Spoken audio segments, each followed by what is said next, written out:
That's where the Brunox is starting to do its job. You can see it's darker than the other sections because it's reacting with the rust in the base metal.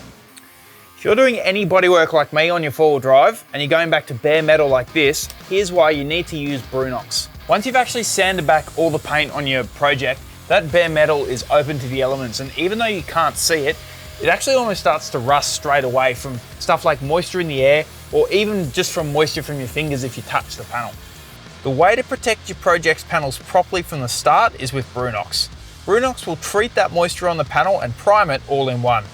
So you can see here I've sanded this section of the tub back to bare metal, but you can see these real fine sections here where the rust has actually eaten into the base metal even more. So I could keep sanding, but eventually it's just gonna make its whole way through. The important thing about Brunox though is it's gonna stop that spreading. So it'll kill off this rust that's gotten into the base metal and stop it from going any further. To apply it, all you need to do is clear away any surface rust and loose dust. Then liberally apply Brunox to the affected panel. Leave it to cure, ideally overnight, but you'll know when it's done its job because it will go black as the chemical reaction occurs. Have a go at that. Brunox saves so much time in panel work.